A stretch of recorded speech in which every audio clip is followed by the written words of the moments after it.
जय हिंद दोस्तों, एक बार फिर से स्वागत है आपका हमारे YouTube channel crack one day exam 2.0 में। तो दोस्तों, आज के सेशन में हम लोग पढ़ेंगे पॉलिटी। ठीक है, आप चाहे किसी भी परीक्षा की तैयारी कर रहे हैं, इसमें से आपके ये क्वेश्चन निश्चित रूप से फंसने वाले हैं। ठीक है, और यह प्रीवियस एग्जाम को लेकर क्वेश्चन उठाया गया है। ठीक है दोस्तों, तो हमारे इस वीडियो में अंत तक बने रहिए। ठीक है, तो चलिए देरी नहीं करते हुए हम लोग अपने क्वेश्चन को स्टार्ट करते हैं। ठीक है, तो हम लोगों का पहला क्वेश्चन दिया है कि भारतीय संविधान सभा के अध्यक्ष कौन है। ठीक है दोस्तों, तो भारतीय संविधान सभा के अध्यक्ष कौन थे। तो भारतीय संविधान के जो स्थायी अध्यक्ष थे वो डॉक्टर राजेंद्र प्रसाद थे। ठीक है, तो कब बने थे? 11 दिसंबर 1946 को बने थे। ठीक है, तो कब बने थे? 11 दिसंबर 1946 को ये बने। ठीक है, तो अगर आपसे पूछे कि ये पहले पहले दिन जो कि 9 दिसंबर 1946 को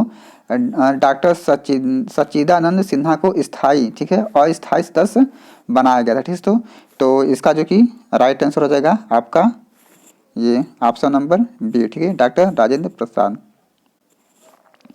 चलिए आगे चलते हैं। अगर आपका क्वेश्चन दिया कि संविधान सभा के अध्यक्ष कौन थे। ठीक है, तो संविधान सभा के अध्यक्ष ये डॉक्टर राजेंद्र प्रसाद हैं। ठीक है, हमने आपको ऊपर ही बता दिया है, तो इसका राइट आंसर हो जाएगा आपका ऑप्शन नंबर बी।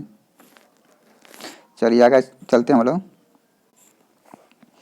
अगला हमारा क्वेश्चन कि संविधान सभा की ड्राफ्टिंग कमेटी यानी प्रारूप समिति के सभापति कौन थे। ठीक है, तो प्रारूप समिति के जो सभापति थे आपको वो भीमराव अंबेडकर थे। कौन थे दोस्तों? भीमराव अंबेडकर थे। ठीक है, तो ड्राफ्टिंग कमेटी है दोस्तों, तो इसका गठन कब किया गया था? तो ये इसका गठन 29 अगस्त 1947 को किया गया था। ठीक है, कब किया गया था? 29 अगस्त 1947 को। आप लोग इसको आप लोग ध्यान में रखिएगा। ठीक है, कब किया गया था? 29 अगस्त 1947 को। तो इसका जो कि राइट आंसर हो जाएगा आपका ऑप्शन नंबर ए हो जाएगा, भीमराव अंबेडकर। ठीक है दोस्तों, चलिए आगे चलते हैं। अगला क्वेश्चन है कि निम्नलिखित में से कौन भारतीय संविधान के प्रारूप समिति के अध्यक्ष थे। ठीक है, तो भारतीय संविधान के जो प्रारूप समिति के अध्यक्ष आपको भीमराव अंबेडकर। ठीक है, तो कौन थे? भीमराव अंबेडकर थे। हमने आपको ऊपर ही बता दिया था। ठीक है, तो इसका राइट आंसर हो जाएगा आपका option number D, Bhimrao Ambedkar. चलिए आगे चलते हैं। अगला हमारा क्वेश्चन देखिए, भारतीय संविधान अंतिम रूप से कब अंगीकृत किया गया था। ठीक है, तो भारतीय संविधान अंतिम रूप से जो कि अंगीकृत किया गया था वो 26 नवंबर 1949 को किया गया था। ठीक है, कब किया गया था? 26 नवंबर 1949। ठीक है, तो इसको आप लोग ध्यान में रखेंगे, ये आपसे ये बहुत बार परीक्षा में क्वेश्चन पूछा। ठीक है, अगर पूछे कि इसको पूर्णतः कब लागू किया गया था तो 26 जनवरी 1950 को। ठीक है, तो इसका राइट आंसर हो जाएगा आपका ऑप्शन नंबर हो जाएगा बी। ठीक है, तो अंगीकृत 26 नवंबर 1949 को किया गया था। ठीक है, तो और लागू कब किया गया था? 26 जनवरी 1950। तो इसका राइट आंसर हो जाएगा आपका ऑप्शन नंबर बी। ठीक है, चलिए आगे चलते हैं। अगला कि भारतीय संविधान द्वारा या भारतीय संविधान सभा द्वारा राष्ट्रीय ध्वज को कब अपनाया गया था। ठीक है, तो राष्ट्रीय ध्वज को आपका ये 22 जुलाई 1947 को अपनाया गया था। ठीक है, तो कब अपनाया गया था? 22 जुलाई 1947 को। तो इसका जो कि राइट आंसर हो जाएगा आपका ऑप्शन नंबर सी, 22 जुलाई 1947 को। चलिए आगे चलते हैं। अगर आपका क्वेश्चन दिया कि भारतीय ध्वज के धर्म चक्र में कितने यानी स्पोक हैं। ठीक है, तो इसमें आपके 24 स्पोक बोले थे, तिलियाँ, यानी भारतीय झंडे के अंदर मतलब कितनी तिलियाँ होती हैं। ठीक है, तो इसमें 24 तिलियाँ होती है। तो इसका राइट आंसर हो जाएगा आपका ऑप्शन नंबर बी। ठीक है, कितनी तिलियाँ होती हैं? 24 तिलियाँ। चलिए आगे चलते हैं। अगला क्वेश्चन दिया कि राष्ट्रीय प्रतीक पर निम्न में से कौन से शब्द अंकित है। ठीक है, तो आपके सत्यमेव जयते जो कि अंकित है। ठीक है, तो इसका जो कि राइट आंसर हो जाएगा आपका ऑप्शन नंबर ए, सत्यमेव जयते। ठीक है, अगर पूछा जाए कि सत्यमेव जयते कहाँ से लिया गया है, ठीक है, तो ये आपका मुंडको उपनिषद से लिया गया है, ठीक है दोस्तों, मुंडक उपनिषद से लिया गया है। ठीक है, चलिए आगे चलते हैं। अगला आपका क्वेश्चन दिया है कि भारत के राष्ट्रध्वज की लंबाई एवं चौड़ाई का अनुपात कितना निर्धारित है, ठीक है दोस्तों। तो इसमें अधिकतर लोगों को कन्फ्यूजन हो जाता है कि इसका जो कि लंबाई चौड़ाई का अनुपात कितना होता है, ठीक है दोस्तों।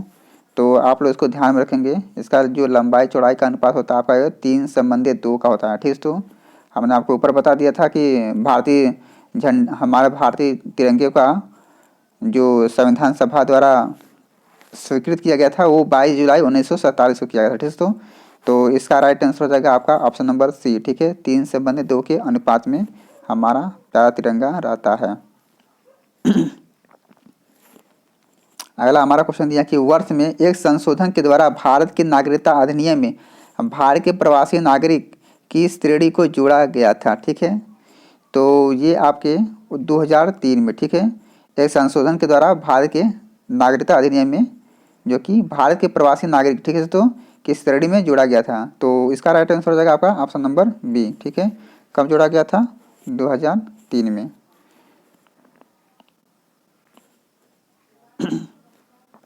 चलिए आगे चलते हैं।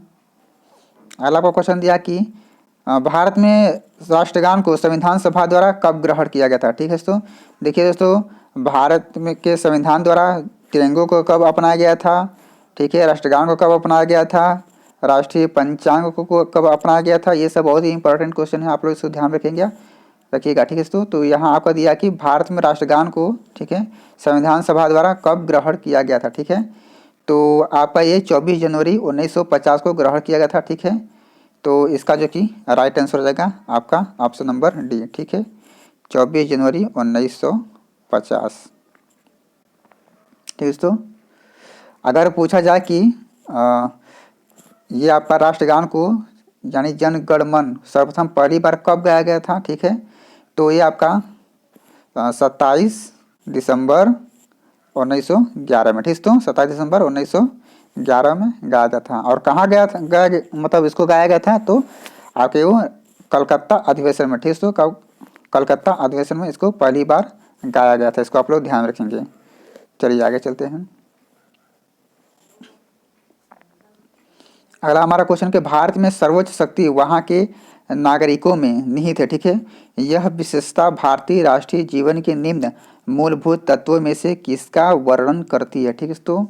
तो ये आपका लोकतंत्र का वर्णन करती है, ठीक है। तो किसका वर्णन करती है? लोकतंत्र का। तो इसका राइट आंसर हो जाएगा आपका ऑप्शन नंबर ए, लोकतंत्र का। चलिए आगे चलते हैं। हालांकि भारत एक गणतंत्र है, इसका क्या अर्थ है दोस्तों? तो भारत एक गणतंत्र है, इसका क्या अर्थ है? तो इसका यह है कि भारत में वंशानुगत शासन नहीं है, ठीक है। तो भारत में वंशानुगत शासन नहीं है, ठीक है। यानी कहने का मतलब यह है कि जैसे कि कोई शासन कर रहा है, उसका बेटा आ जाए, फिर इसका पोता आ जाए, ठीक है, ये ऐसा भारत में नहीं है, ठीक है। तो इसका राइट आंसर हो जाएगा आपका ऑप्शन नंबर सी। चलिए आगे चलते हैं। अगला हमारा क्वेश्चन है कि शब्द डेमोक्रेसी निम्न में से किस भाषा से व्युत्पन्न है, ठीक है। बहुत ही प्यारा क्वेश्चन है। तो डेमोक्रेसी के बारे में बात किया जाए तो यह दो शब्दों से मिलकर बना, ठीक है। तो एक है डेमो, दूसरा क्रेसी, ठीक है। अगर यह किस भाषा से मिलकर बना है तो ये आपका ग्रीक भाषा से मिलकर बना है, ठीक है। तो आप लोग इसको ध्यान में रखिएगा, ठीक है। अगर पूछा जाए कि डेमोस का क्या अर्थ होता है तो डेमोस का जो अर्थ होता है वो पीपल होता है, यानी लोग, ठीक है। और क्रेटोस का क्या अर्थ होता है? रूल, यानी शासन, ठीक है। तो इसका राइट आंसर हो जाएगा आपका ऑप्शन नंबर ए, ग्रीक। चलिए आगे चलते हैं। अगला हमारा क्वेश्चन दिया है कि किस वर्ष में भारत एक गणराज्य बना, ठीक है। तो आपका ये 1950 में, ठीक है, पूर्ण रूप से गणराज्य बन गया था। तो इसका राइट आंसर हो जाएगा आपका ऑप्शन नंबर बी। चलिए आगे चलते हैं। अगला हमारा क्वेश्चन है कि संविधान में इंडिया का दूसरा नाम क्या दिया गया है, ठीक है। तो संविधान में जो इंडिया का दूसरा नाम दिया गया वो भारत, ठीक है। हमारे देश का जो प्रस्तावना होता है, हम भारत के लोग से ही स्टार्ट होता है, ठीक है। तो इसका राइट आंसर हो जाएगा आपका ऑप्शन नंबर सी, ठीक है, भारत। चलिए आगे चलते हैं।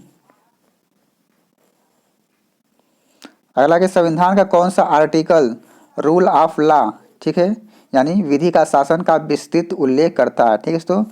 तो हमारे जो ये विधि के समझ शासन शासन जो होता है, ठीक है, यानी विधि के समझ समता, ठीक है, तो इसका जो कि अनुच्छेद है आपका 14, ठीक है दोस्तों। तो इसका राइट आंसर हो जाएगा आपका वो ऑप्शन नंबर बी, आर्टिकल 14 का तहत, ठीक है। इसको आप लोग ध्यान रखेंगे, आपसे पूछ सकता है कभी कभी अंग्रेजी में दे दिया जाता है कि रूल ऑफ लॉ, ठीक है, जो कि आपको विधि के समझ समता के प्रति आपका पूछा है, ठीक है। तो इसका राइट आंसर हो जाएगा आपका ऑप्शन नंबर बी, ठीक है। चलिए आगे चलते हैं। अगला क्वेश्चन है कि भारतीय संविधान का कौन सा अनुच्छेद बोलने की स्वतंत्रता तथा अभिव्यक्ति के अधिकार की प्रत्याभूति करता है, ठीक है दोस्तों। तो हमारे जो भारतीय संविधान में बोलने की स्वतंत्रता दिया गया है वाकई अनुच्छेद 19, ठीक है। तो क्लॉज अनुच्छेद 19 फर्स्ट में जो दिया गया है, ठीक है। तो जो कि इसका राइट आंसर हो जाएगा आपका ऑप्शन नंबर सी, ठीक है। चलिए आगे चलते हैं।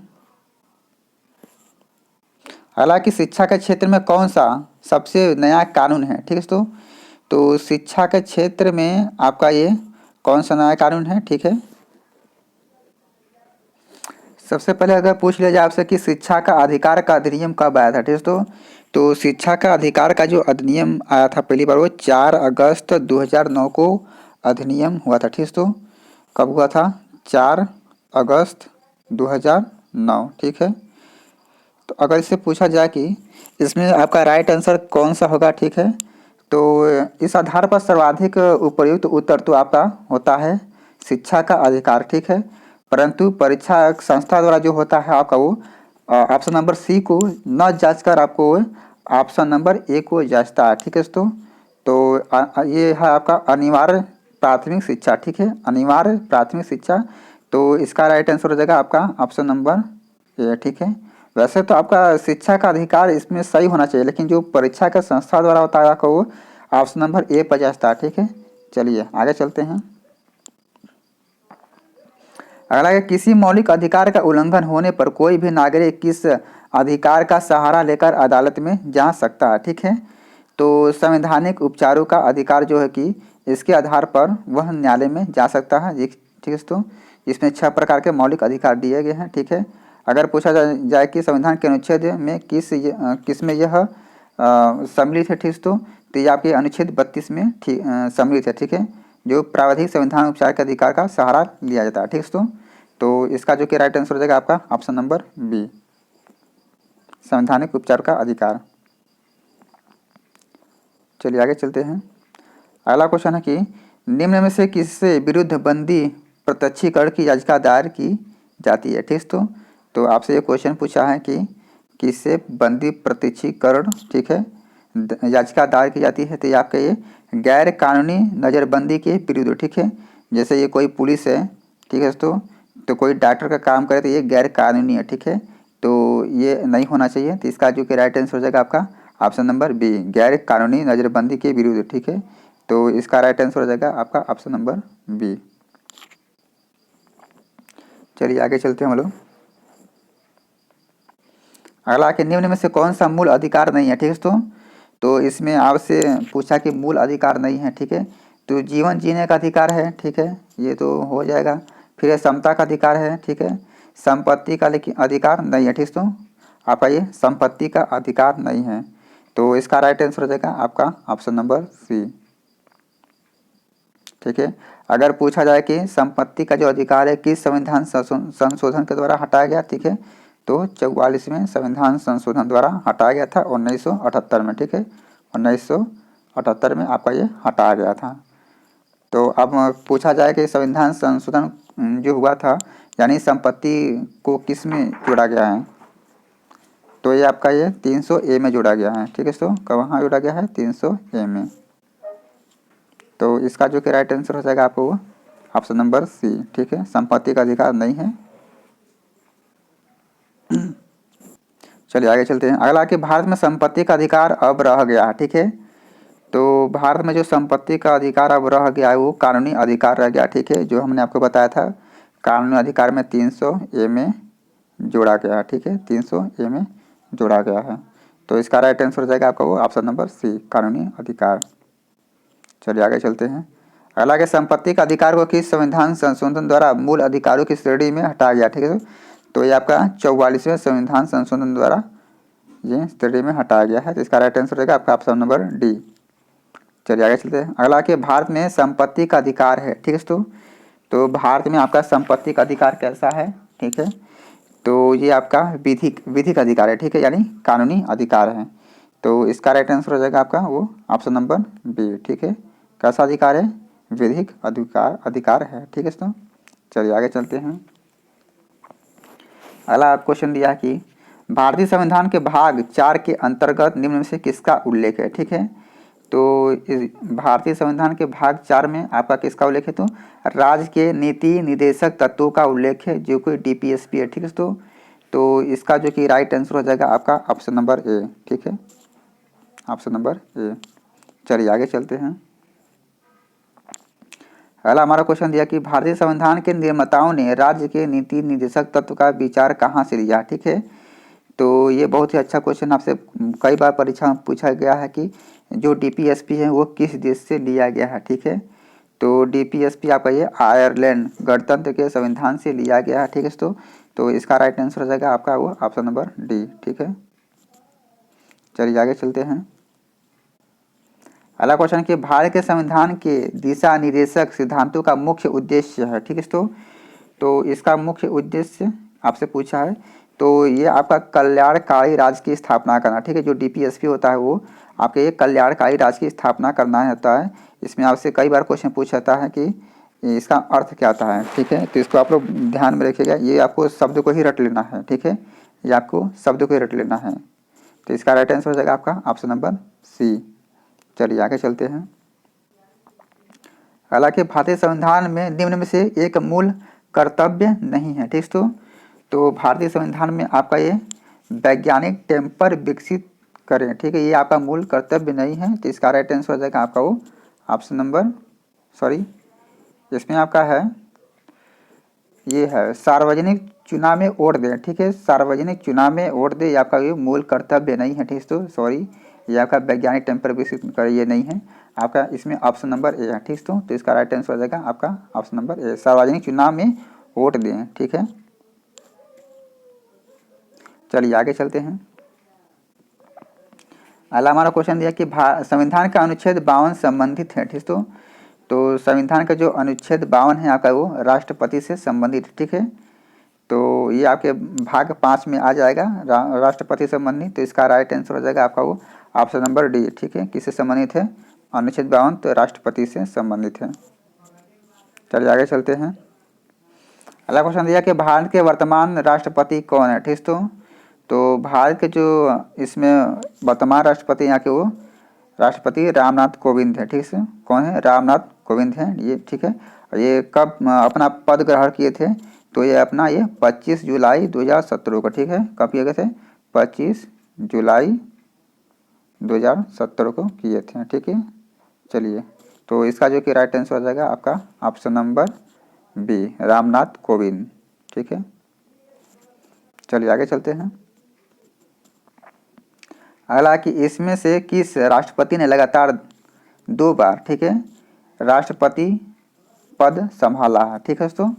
तो आपसे पूछा कि कौन वो है कि राष्ट्रपति का पद 2 बार संभाले हैं, ठीक है। तो वो है आपके डॉक्टर राजेंद्र प्रसाद, ठीक है। तो इसका जो कि राइट आंसर हो जाएगा आपका option number D, doctor Rajendra Prasad, ठीक है। अगर पूछा जाए कि ये पहली बार अपना पद कब संभाले थे, ठीक है, तो वे अपना वो 1951 में राष्ट्रपति निर्वाचित हुए, ठीक है। पुनः हुआ 1957 में दूसरी बार राष्ट्रपति पर निर्वाचित हुए थे, ठीक है। तो इसका राइट आंसर हो जाएगा आपका ऑप्शन नंबर सी है, इसमें डी दिया है, प्रिंटिंग मिस है, ठीक है दोस्तों। चलिए आगे चलते हैं। हालांकि वर्ष 1975 में जब राष्ट्रीय आपातकाल घोषित हुआ था तब भारत का राष्ट्रपति कौन था, ठीक है। तो ये बहुत ही अच्छा क्वेश्चन है। लिखा है कि जब 1975 में जब राष्ट्रीय आपातकाल घोषित किया गया था तब उसमें भारत का राष्ट्रपति कौन था, ठीक है। तो उसमें जो भारत का राष्ट्रपति था आपका वो कौन थे, तो वे थे फखरुद्दीन अली अहमद, ठीक है। तो कौन थे, फखरुद्दीन अली अहमद। तो इसका राइट आंसर हो जाएगा आपका ऑप्शन नंबर सी। चलिए आगे चलते हैं। अगला कि भारत के राष्ट्रपति, ठीक है, तो इसमें भारत का राष्ट्रपति फिर आगे दिया कि दूसरे कार्यकाल के लिए निर्वाचित नहीं किए जा सकते हैं, ठीक है। अगला कि केवल 2 कार्यकाल के लिए निर्वाचित किए जा सकते हैं, ठीक है, कि कितने भी कार्यकाल के लिए पुनः निर्वाचित किए जा सकते हैं, ठीक। तो इसका राइट आंसर हो जाएगा आपका ऑप्शन नंबर सी, ठीक है। वो कितना भी बार अपना राष्ट्रपति बन सकते हैं, ठीक है। ये अमेरिका जैसा नियम कानून लागू नहीं है, ठीक है। तो इसका राइट आंसर हो जाएगा आपका ऑप्शन नंबर सी। चलिए आगे चलते हैं। अगला है कि राष्ट्रपति को पदभार की शपथ किनके द्वारा दिलाई जाती है, ठीक है। तो ये भारत के जो मुख्य न्यायाधीश होते हैं उनके द्वारा राष्ट्रपति को शपथ दिलाई जाती है। तो इसका राइट आंसर हो जाएगा आपका ऑप्शन नंबर सी, ठीक है। चलिए आगे चलते हैं। अगला कि भारत की पहली महिला राष्ट्रपति कौन है, ठीक है। तो भारत की जो पहली महिला राष्ट्रपति है वो प्रतिभा पाटिल थी, ठीक है। तो इसका राइट आंसर हो जाएगा आपका ऑप्शन नंबर डी, कौन है, प्रतिभा पाटिल। चलिए आगे है क्वेश्चन हमारा कि भारतीय राष्ट्रपति के विरुद्ध महाभियोग की कार्यवाही की शुरुआत की जा सकती है, ठीक है। तो आपसे पूछा कि कहाँ से इसकी शुरुआत की जाती है, ठीक है। अगर ये पूछे कि भारतीय संविधान में जो राष्ट्रपति पर महाभियोग लगाने की जो प्रक्रिया है वो किस अनुच्छेद के अंतर्गत आता है, तो अनुच्छेद आता है आपका 61, ठीक है। तो 61 के अंतर्गत आता है, ठीक है। तो इसका जो कि राइट आंसर हो जाएगा आपका ऑप्शन नंबर सी, यानी दोनों में किसी भी सदन में ये हो सकता है। तो इसका राइट आंसर हो जाएगा आपका ऑप्शन नंबर सी, ठीक है। इसमें बी दे दिया है तो इसमें सी रहना चाहिए। चलिए आगे चलते हैं।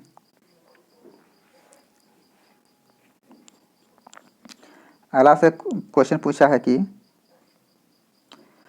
निम्नलिखित सदस्यों के 4 समूहों में से, ठीक है, भारत के उपराष्ट्रपति के चुनाव के लिए गठित निर्वाचक मंडल में कौन सा समूह शामिल होता है, ठीक है। तो इसमें कौन सा समूह जो कि शामिल होता है, ठीक है। तो संसद के दोनों सदनों के सभी सदस्य जो कि शामिल होते हैं। तो इसका राइट आंसर हो जाएगा आपका ऑप्शन नंबर बी, ठीक है। तो चलिए आगे चलते हैं। अगला हमारा क्वेश्चन है कि भारत के प्रथम उपराष्ट्रपति थे, ठीक है। तो भारत के जो प्रथम उपराष्ट्रपति थे वो सर्वपल्ली राधाकृष्णन, ठीक है, जो कि भारत के प्रथम उपराष्ट्रपति, ठीक है। और ये दूसरे राष्ट्रपति भी थे, ठीक। तो अगर पूछा जाए कि इनका जो उपराष्ट्रपति का कार्यकाल था कितना से कितना तक था, ठीक है, तो 1952 से लेके 1957 तक, ठीक है, एवं जो कि 1957 से लेके फिर 1962 तक रहा, ठीक है। तो इसका जो कि राइट आंसर हो जाएगा आपको क्या हो जाएगा, ऑप्शन नंबर ए, यानी राधा कृष्णन हो जाएगा, ठीक है। तो हम लोग यहाँ ऑप्शन नंबर ए को टिक कर देंगे, राधा कृष्णन जी को। चलिए आगे चलते हैं। हालांकि केंद्र की कार्यपालिका शक्ति निहित होती है, ठीक है। तो आपसे इसमें क्वेश्चन पूछा कि केंद्र की जो कार्यपालिका की जो शक्ति होती है वो कहाँ निहित होती है, ठीक है। तो ये आपका वो राष्ट्रपति में निहित होती है, ठीक है। तो कहाँ निहित होती है, राष्ट्रपति के अंतर्गत निहित होती है। तो इसका राइट आंसर हो जाएगा आपका ऑप्शन नंबर बी। चलिए आगे चलते हैं। अगला क्वेश्चन कि भारत के प्रधानमंत्री का चुनाव निम्न में से किस प्रणाली द्वारा किया जाता है, ठीक है। तो भारत का जो चुनाव होता है वो राष्ट्रपति के निर्णय के अनुसार चुना जाता है, ठीक है। प्रधानमंत्री का जो चुनाव होता है वो राष्ट्रपति के निर्णय के अनुसार चुना जाता है, ठीक है। तो इसका राइट आंसर हो जाएगा आपका ऑप्शन नंबर डी, ठीक है। तो भारतीय संविधान के जो अनुच्छेद 75 के तहत जो होता है प्रधानमंत्री की नियुक्ति राष्ट्रपति करते हैं, ठीक। तो किस अनुच्छेद के तहत, अनुच्छेद 75 के तहत, ठीक है, राष्ट्रपति जो कि प्रधानमंत्री की नियुक्ति करते हैं। चलिए आगे चलते हैं। हालांकि केंद्र सरकार के सभी मंत्रियों की नियुक्ति किसके द्वारा की जाती है, ठीक। तो केंद्र सरकार के जो सभी मंत्रियों की नियुक्ति की जाती है वहाँ के राष्ट्रपति के द्वारा की जाती है। किसके द्वारा, राष्ट्रपति के द्वारा की जाती है। तो इसका राइट आंसर हो जाएगा आपका ऑप्शन नंबर बी, राष्ट्रपति के द्वारा। हालांकि भारत का प्रधानमंत्री बनने के लिए न्यूनतम आयु क्या है, ठीक। तो भारत का जो प्रधानमंत्री बनने की न्यूनतम आयु है आपका वो कितना है, ठीक है। तो 25 वर्ष में है, ठीक। तो जो कि आपके अनुच्छेद 84 के अनुसार लोकसभा का सदस्य बनने में जो कि कम से कम 25 वर्ष की उम्र निर्धारित है। ठीक है दोस्तों, तो इसका जो कि राइट आंसर हो जाएगा आपका ऑप्शन नंबर बी, लोकसभा के प्रति, ठीक है, 25 वर्ष तक उम्र होनी चाहिए। तो इसका राइट आंसर हो जाएगा आपका ऑप्शन नंबर बी। ठीक है, राज्यसभा के थ्रू अगर आपको प्रधानमंत्री बनना है तो उसके लिए आपको 30 वर्ष की आयु चाहिए। ठीक है, चलिए आगे चलते हैं। अगला क्वेश्चन है कि मंत्रिपरिषद केवल तब तक ही सत्ता में रह सकती है जब तक उसे कि लोकसभा का विश्वास प्राप्त हो। ठीक है, सो अगर लोकसभा का उसके प्रति विश्वास प्राप्त है तो वह मंत्रिपरिषद के सत्ता पर ही रह सकता है। ठीक है, तो इसका राइट आंसर हो जाएगा आपका ऑप्शन नंबर बी। ठीक है, चलिए आगे चलते हैं। अगला क्वेश्चन कि भारत के उपराष्ट्रपति को, ठीक है, भारत के उपराष्ट्रपति को राज्यसभा और लोकसभा दोनों सदस्यों का द्वारा चुनाव जाता है। ठीक है, यानी राज्यसभा और लोकसभा दोनों सदस्यों के द्वारा चुनाव किया जाता है। ठीक है, तो इसका राइट आंसर हो जाएगा आपका ऑप्शन नंबर ए। चलिए आगे चलते हैं। अगला है कि लोकसभा के लिए चुनाव में निर्वाचित होने वाले व्यक्ति के लिए न्यूनतम आयु सीमा है। ठीक है, तो लोकसभा में कितना न्यूनतम आयु सीमा है, आपसे ये क्वेश्चन पूछा है। ठीक है, तो जो इसका न्यूनतम आयु सीमा है आपका वह है 25 वर्ष। ठीक है, तो कितना है 25 वर्ष। तो इसका राइट आंसर हो जाएगा आपका ऑप्शन नंबर सी, 25 वर्ष। चलिए आगे चलते हैं। अगला है कि लोकसभा अध्यक्ष कौन है। ठीक है, वर्तमान में बोले तो लोकसभा के अध्यक्ष कौन है, तो वर्तमान में लोकसभा का जो अध्यक्ष है आपके वो ओम बिरला है। कौन है, ओम बिरला। ठीक है, जो कि 19 जून 2019 से अपने पद पर आसीन है। ठीक है, तो कब से, 19 जून 2019 से। तो इसका राइट आंसर हो जाएगा आपका ऑप्शन नंबर सी। ठीक है, श्री ओम बिरला जी। आगे है कि लोकसभा अध्यक्ष कौन है। ठीक है, तो लोकसभा अध्यक्ष ही ओम बिरला है। ठीक है, तो इसका राइट आंसर हो जाएगा आपका option number B, Om Birla. हालांकि लोकसभा का अध्यक्ष कौन है वही क्वेश्चन रिपीट हो गया है। ठीक है, हालांकि भारत में निम्न में से किस लोकसभा अध्यक्ष का कुल कार्यकाल सर्वाधिक रहा। ठीक है, आपसे पूछा कि वो कौन से लोकसभा अध्यक्ष थे जिनका कार्यकाल सर्वाधिक था। ठीक है, तो आपका ये डॉक्टर बलराम जाखड़ जी का जो कि कार्यकाल सबसे अधिक था। ठीक है, बलराम जाखड़ को बोले तो वो 22 जनवरी 1980 से लेकर 15 जनवरी 1985 तक कार्यकाल था। ठीक है, और 8वीं लोकसभा के भी अध्यक्ष के रूप में उन्होंने 16 जनवरी 1985 से लेकर 18 दिसंबर 1989 तक पद स्थापित रहे। ठीक है, तो इसका राइट आंसर हो जाएगा आपका option number C, Balram Jakhar. अगला क्वेश्चन कि लोकसभा के पहले वक्ता कौन थे। ठीक है, तो ये बहुत ही अच्छा क्वेश्चन है, आपसे कई बार परीक्षा में पूछा है कि लोकसभा के पहले स्पीकर कौन है। ठीक है, तो लोकसभा के जो पहले स्पीकर है आपके वो गणेश वासुदेव मालवंकर थे। ठीक है, तो कौन है, गणेश वासुदेव मालवंकर। तो इसका राइट आंसर हो जाएगा आपका ऑप्शन नंबर बी। चलिए आगे चलते हैं। अगला क्वेश्चन है कि लोकसभा द्वारा पारित जब कोई धन विधेयक राज्यसभा में भेजा जाता है तो इसे राज्यसभा द्वारा कितने दिनों में लोकसभा का वापस भेज देता है। ठीक है, तो इसका एक निश्चित क्या होता है, डेट होता है। ठीक है, तो या आप जो कि राज्यसभा अपने पास सिर्फ 14 दिन तक रख सकती है। ठीक है, जो कि लोकसभा को वापस भेजना पड़ता है। तो इसका राइट आंसर हो जाएगा आपका ऑप्शन नंबर बी, सिर्फ 14 दिन तक। चलिए आगे चलते हैं। हालांकि लोकसभा का कोरम कुल सदस्य संख्या का कितना होता है। ठीक है, तो लोकसभा का जो कोरम होता है कुल सदस्य संख्या का 1/10 भाग होता है। ठीक है, तो इसका राइट आंसर हो जाएगा आपका ऑप्शन नंबर डी। ठीक है, 1/10 भाग। ठीक है, अगला हमारा क्वेश्चन दिया कि, चलिए आगे चलते हैं हम लोग। अगला हमारा क्वेश्चन है कि लोकसभा में अविश्वास प्रस्ताव न्यूनतम कितने सदस्यों द्वारा समर्थित होना चाहिए। ठीक है, तो आपसे पूछा जाए कि अविश्वास प्रस्ताव कब लाया जाता है। ठीक है, तो अविश्वास प्रस्ताव होता है वो लोकसभा में विपक्ष द्वारा मंत्री के विरुद्ध लाया जाता है। ठीक है, तो और इस प्रस्ताव को लाने हेतु जो होता है लोकसभा में आपको न्यूनतम 50 सदस्यों का समर्थन जरूरी होता है। ठीक है, तो इसका राइट आंसर हो जाएगा आपका ऑप्शन नंबर ए। ठीक है, यानी 50 सदस्य, न्यूनतम 50 सदस्य होना जरूरी होता है। ठीक है, चलिए आगे है। अगला क्वेश्चन कि भारत की न्यायपालिका है। ठीक है, तो भारत का जो न्यायपालिका है आपका वो स्वतंत्र है। ठीक है दोस्तों, इस पर किसी का भी सरकार का कोई दबाव नहीं रहता है, ठीक है। तो इसका राइट आंसर हो जाएगा आपका ऑप्शन नंबर ए, ठीक है, स्वतंत्र है। और यह संविधान के अनुच्छेद 229 के अनुसार क्या होता है कि सर्वोच्च न्यायालय अभिलेख न्यायालय, ठीक। तो आपसे पूछा जाए कि अभिलेख न्यायालय किस अनुच्छेद के अंतर्गत आता है, तो वो अनुच्छेद 129 के, यानी अनुच्छेद 129, ठीक है, जो कि एक है अभिलेख न्यायालय, ठीक है दोस्तों। चलिए आगे चलते हैं हम लोग अपने क्वेश्चन की तरफ।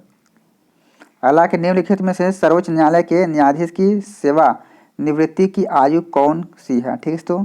तो जो सर्वोच्च न्यायालय के न्यायाधीश होते हैं उनकी जो सेवा यानी जब वो अपने कार्यभार से रिटायर होते हैं यानी नौकरी से रिटायर होते हैं, ठीक है। तो या कि 65 वर्ष की आयु में वो रिटायर हो जाते हैं। तो इसका राइट आंसर हो जाएगा आपका ऑप्शन नंबर सी, ठीक है। अगर आपसे पूछा जाए कि उच्च न्यायालय के न्यायाधीश कब सेवानिवृत्त होते हैं, मतलब निवृत्त होते हैं, ठीक है। तो वो आपके 62 वर्ष की आयु में वो रिटायर हो जाते हैं, ठीक है। तो चलिए आगे चलते हैं। अगला कि उच्च न्यायालय के न्यायाधीश की सेवानिवृत्ति की उम्र क्या होती है, ठीक है। तो हमने आपको पहले ऊपर बता दिया है कि उनका 62 वर्ष होता है, ठीक है। चलिए आगे चलते हैं। हालांकि भारत के सर्वोच्च न्यायालय के मुख्य न्यायाधीश हैं, ठीक। तो भारत के जो सर्वोच्च मुख्य न्यायाधीश थे आपके श्री शरद अरविंद बोबड़े हैं, ठीक है। कौन है?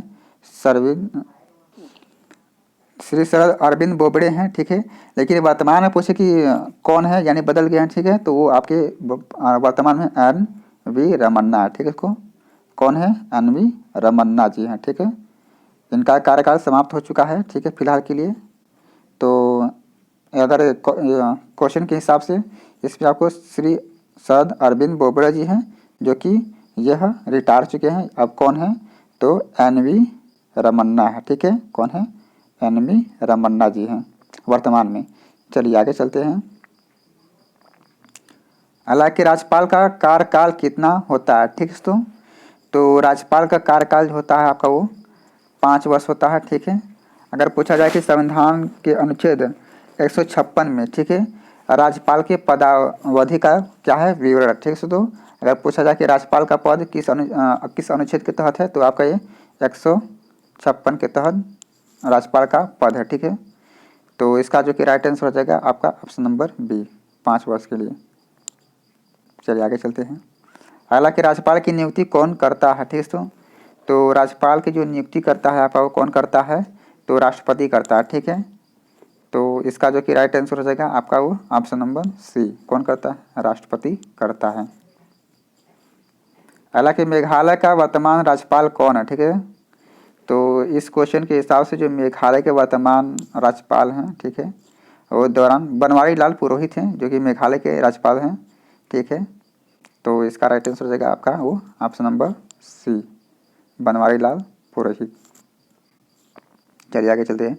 अगला क्वेश्चन दिया कि किसी भारतीय राज्य के राज्यपाल से संबंधित निम्नलिखित में से कथनों में से कौन सा कथन सत्य नहीं है, ठीक है।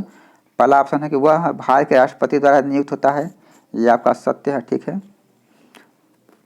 अगला दिया है कि वह एक से अधिक राज्यों का राज्यपाल हो सकता है, यह भी सही है, ठीक है। वह समांतर 5 वर्षों तक पद पर रह सकता है, यह भी ठीक है, ठीक है। यदि डी में दिया यदि संबंधित राज्य की विधायिका उसे पद से हटाए जाने का प्रस्ताव अनुमोदित है, ठीक है। तो ये आपका ऑप्शन नंबर डी सही नहीं है। तो इसका राइट आंसर हो जाएगा आपका ऑप्शन नंबर डी, ठीक है। चलिए आगे चलते हैं। अगला कि राज्यपाल द्वारा जारी किए गए अध्यादेश की अधिकतम अवधि होती है, ठीक। तो राज्यपाल की जो अध्यादेश जारी करता है उसकी अधिकतम अवधि कितनी होती है, ठीक है। तो ये आपके 6 महीने तक उसकी अधिकतम अवधि होती है। तो इसका राइट आंसर हो जाएगा आपका ऑप्शन नंबर 20, ओनली 6 मंथ, ठीक। अगला क्वेश्चन है कि मुख्य सचिव का चयन कौन करता है, ठीक है। तो मुख्य सचिव आपसे पूछा है कि मुख्य सचिव का जो चयन होता है आपको वो कौन करता है? तो राज्य का मुख्यमंत्री करता है, ठीक है। तो इसका जो कि राइट आंसर हो जाएगा आपका वो ऑप्शन नंबर हो जाएगा राष्ट्रपति, ठीक है। राज्य का जो मुख्यमंत्री होता है, ठीक है, जो कि मुख्य सचिव का चयन करता है। तो इसका राइट आंसर हो जाएगा आपका ऑप्शन नंबर डी, ठीक है। हालांकि भारत में किसी राज्य की प्रथम महिला मुख्यमंत्री थी, ठीक है। तो भारत में जो कि सबसे पहली महिला मुख्यमंत्री थी सुचेता कृपलानी थी, ठीक है। किस राज्य की? तो यूपी राज्य की, ठीक है, यूपी राज्य की। तो इसका राइट आंसर हो जाएगा आपका option number B, Sucheta Kriplani. अगला दिया है कि किस राज्य में मुख्यमंत्री का कार्यकाल लगातार सबसे लंबा रहा है, ठीक। तो आपसे पूछा किस मुख्यमंत्री का कार्यकाल जो कि सबसे लंबा रहा है, ठीक है। तो पश्चिम बंगाल, ठीक है। तो पश्चिम बंगाल में मुख्यमंत्री का कार्यकाल सबसे लंबा रहा है, जो कि ज्योति बसु नाम है उनका, ठीक है। कौन है? ज्योति बसु, जो कि 21 जून 1977 से ले 6 नवंबर 2000 तक, ठीक। तो 1977 से लेके, ठीक है, 1977 से लेके, ठीक है, कब तक से? 1977 से लेके आप 2000 तक रहे, ठीक है। कब तक रहे? 2000 तक। तो इसका जो कि राइट आंसर हो जाएगा आपका पश्चिम बंगाल में, ठीक है। तो ऑप्शन नंबर ए। तो दोस्तों आज के लिए इतना ही, ठीक है। अगर हमारा वीडियो पसंद आए तो उसको लाइक करें, अगर हमारे यूट्यूब चैनल पर नए हैं तो उसको सब्सक्राइब कर लें, ठीक है। जय हिंद।